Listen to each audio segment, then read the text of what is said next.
send you? Adams, the Green Committee, and the council. Well, we'll make sure Drake's good. Drake, it seems like when you're a Heisman candidate, every game becomes kind of a referendum on what your chances are.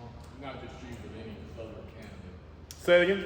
I say, when you're considered a Heisman candidate, every game almost seems like it's a referendum on how well you're playing or not playing, and whether you deserve to be, that all that kind of hype that goes with being a candidate. You sense that at all? I know you probably don't care too much about that, but as Max said, it's just about winning the game. Oh yeah, I think. Stats. Yeah, the big thing is just 2-0. That's that's what I think.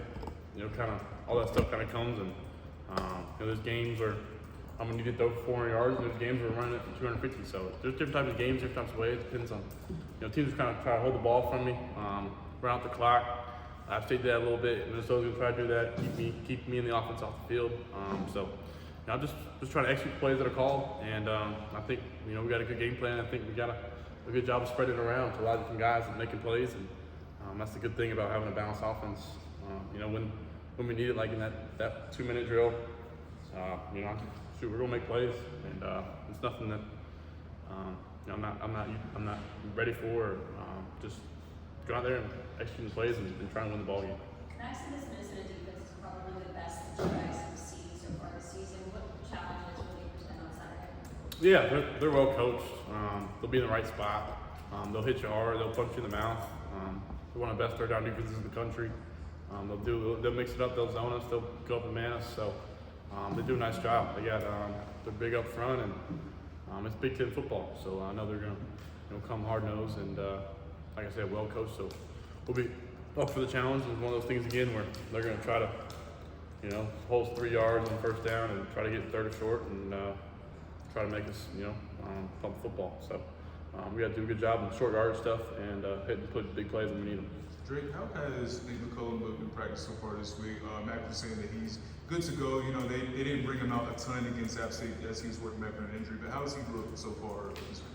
Yeah, Nate, he's going to be big for us this year. He's not only is he's a great football player, he understands the game. He understands looks, he understands defense, and he's just an athlete. He played baseball. Was a two-way player at Georgia Tech, so he's just an athlete. And just try to get him the ball in his hands, and he can be one of those game-changing guys, and move him around a little bit, and get him in some different spots, and just have him try to get the football in his hands. That's what we're trying to do. He looked great out there today, and he's still working back. I think he said for App State he was like 85, 90%. So I'm not sure where he's at now, but I know he looks good. So.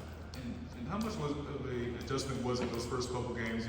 Really the whole spring, fall. You're working with Tez, Nate kind of being the main guys. They're not available those first 2 games, all things considered. So just how much of an adjustment was that, and how do you think that you all were able to kind of find some success? Probably despite that fact. Yeah, no doubt. You're working with those guys, and really that's the good thing about practice is you have guys, and you're mixing in guys. Coach Galloway did a nice job of mixing in guys and having some of the young guys that are going to need to play for us, like Doc and Andre Green, and even Chris Culver does a nice job of mixing them in there with me. I try to make sure I'm getting extra work with them after practice in case I need to work with something, just for timing wise. Yeah, like I said, it was a little bit of adjustment. Obviously, having those 2 guys not there, but at the same time, same things last year.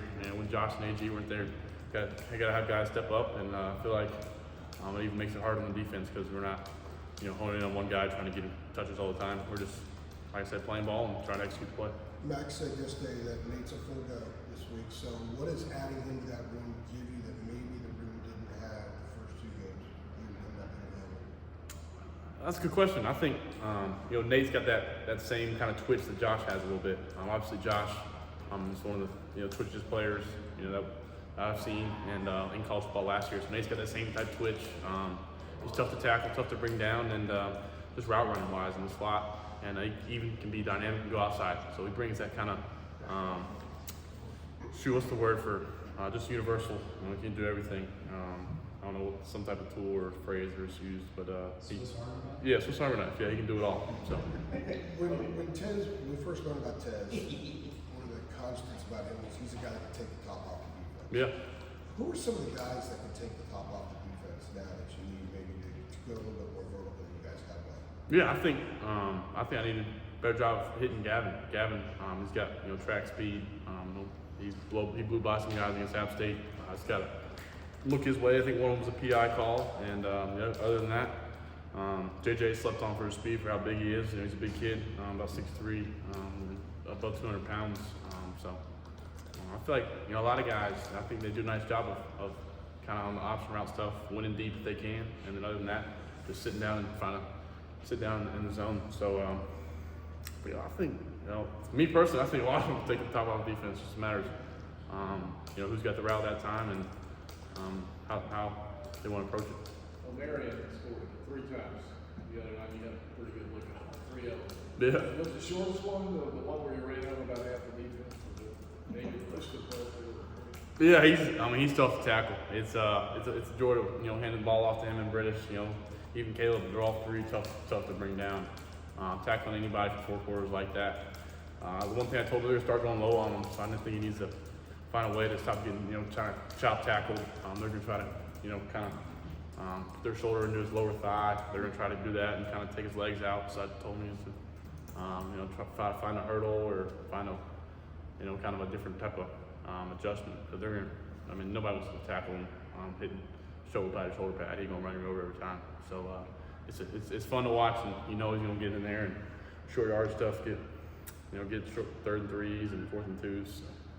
It's a confidence booster. When you have a balanced offense, when you have the ability to run the ball like you all have so far from 2 games, how does that change the way you play quarterback? How does that impact what you were thinking about the kind of pressure that's on you during the course of the game? Yeah, I think the big thing is winning football games is running the football and stopping the run. Coach Brown preaches that all the time. So anytime we can run the football and run it for over 150 yards, or the way we ran it, on Saturday for over 200 and maybe over 300 maybe. Anytime we've got that, I feel like we got a good chance to win the ball game, because we can start looking at stuff like play action and some shots I can take deep, and even that 2-minute drill is an example. They hadn't seen us hurry up and throw the ball around like that, and gets into that, and next thing you know, we're moving the ball down the field. I'm making plays on the run, so it definitely opened a lot of things up and allows me just to go out there and play football. Drake, you talk about executing plays on call, but Chip's giving you the ability to sort of check at the line. Just sort of speak to that. I think he said against App, maybe 8 passes you checked into a run, and obviously you guys rushed for 319 or whatever it was. Just your growth as a quarterback, just talk about that aspect of it. Yeah, I think, all the time, I think the nature of the game is, getting in the right look and seeing which one's the best pass look, which one's the best run look. So my job's to, decipher that and see what the defense is playing, and, if they're bracketing over the slot, and, they're getting in too high look, we're gonna run the football and make them come up there and tackle Marion and British and Caleb. So I think, the NFL's a lot of that. They double call stuff. Ours is similar, but just kind of run checks if we see a blitz off the edge, or just a lot of different stuff, and some double call stuff. So it makes it tough on the defense, because if they're in a look where I think we can beat them deep, I'll check it. And I think the one to Kobe against South Carolina, the slot fade was a run play, and check it. So just trying to do my job. If I see something and be on the same page with the guys, it's a big deal. Just try to hurt them where I think we can make a big play. Drake, just to follow up on that, you're 2 games into this season. At this point last year, after 2 games, were you doing much of that in terms of checking a play at the line into a run or checking it into a pass? Can you compare this time last year to now to maybe, is that part of your growth in terms of playing quarterback, just changing the play from the line of scrimmage? No doubt. I think that's growth within quarterback. Just get more comfortable back there, and it's big with Coach Lindsey trusting me, and he's giving me a lot of freedom. And Coach Longo did a little bit of double call stuff, but that was kind of easy. If we got this look, I want you to do this. And Coach Lindsey's kind of free ball out there, so it's tough, and it's it's a lot of kind of trust between me and him, and that's what I like about it. He trusts me and to get us in the right looks, and I think it's going to pay off for us down the road. Was it 8? Did y'all count it up? How many calls you changed? I went back and looked at it, but I can think of 4 or 5 off the top of my head right now. What's it like at Diego? I know you guys are boys. Yeah, Diego. Yeah, it means a lot. I did a lot trying to recruit him, and he's. You just look at him. He's a specimen, and he's got it in him. Just he showed out, and thought he did a great job for his first game against App State, and just got to bring it every week. And one thing I need to tell them, and I try to kind of hint it at to them, is you showed it in the game. Now you need to practice like a starter and bring it every day in practice, because practice is where kind of sometimes guys get in the game and say, hey, I did a good job. You got to bring every day in practice. Did you see that from him today? Yeah, I thought he did a nice job. He was in there with the blue left tackle, and he brings it. I think Coach Galloway and Coach Lindsey and Coach Clem did a nice job of trying to get him fired up, because like any offensive tackle, some of the ones when you're fired up, you're tough, you're a beast to handle. And he's about 6'6", 300, a good bit above 300 dunking a basketball. So he's got all the tangibles, just mental, and him and Corey getting kind of on the right page. So Great. They have the rule of the running clock after the first downs. I know it's a small sample size, but have you noticed that at all? Like, does the game feel shorter? For sure, it's definitely different. I think it's an advantage to some of those teams, like Minnesota and App State. We're going to try to, run the ball and keep it away from me. That's the kind of deal that's going to get into like some high school games, when people are trying to, keep me off the field and keep our defense on there by running it for 3 yards and running it for another 4 yards, and 3rd and 3, and then throw a 4-yard pop pass and start it all over again. So something got to battle and just take advantage of those drives that we do get and make the most of it. And as a quarterback, are you conscious of that? Just kind of when you're getting out there knowing that it's running. Like, is that something that you factor in game plan wise too? Oh, that's a good point. I really haven't looked at it that way. I'm sure Coach Lindsey and them do. Kind of key plays and plays that we love, run the ones that we love. And, just watching the Nebraska game, I think they got, maybe 3 drives in the first half against Minnesota that first game. So we're going to battle that and make the most of it, like I said. Right. I was just wondering, it's not like you all forgot that all of these games are hard, but was App State in any way some sort of reminder that it might not go as smoothly as it did against South Carolina? You had so many games last year that were just one-score games that went down to the wire. Do you think that can serve maybe as a reminder of how you never know how these things are going to go, and you've got to bring your best every time? You know what I mean? Like, do you think that's possible? I think it was a great reminder. I wouldn't say that necessarily a wake-up call, because we knew App was going to give it all, and they always give us a good game. No matter what, I feel like. So I think, like you said, it's going to end up paying off. For these next weeks, you got to bring it every week. It's college football. Guys transferring in, and guys, just recruiting well and inside the state, and just bringing it every week. Like you said, it's every. That's why Coach Brown said about being 2-0. Not a lot of people out there are 2-0 right now. So just keep winning and keeping that drive. Got time for one more.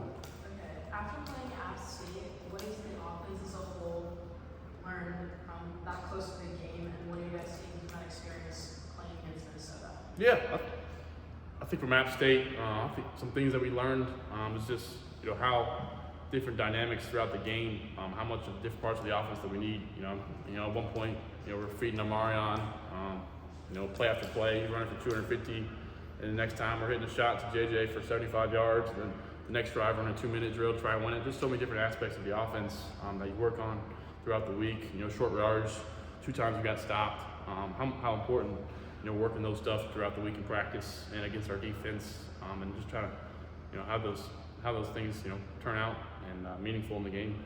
Those different aspects and dynamics. It's not all about, the 1st and 10 play and, the 2nd and 7 call. It's about that 1-minute drill, and it's about, playing shots and hitting shots. Are you good with the left hand? Yeah, I'm solid with the left hand. Obviously, I'm out of the basketball mode now, but I've never been able to dunk with my left hand, but I got a layup. Have you seen a lot of the images out there of that? People have had a lot of fun with that. Really? No, I haven't seen much. I think it's pretty sweet. Silhouettes and So. different poster boards. Really? Yeah, I'm gonna try to do a right one soon, so we'll see. Yeah, your Drake is out there again. Really? Oh, jeez. So, thank y'all. Appreciate it, man.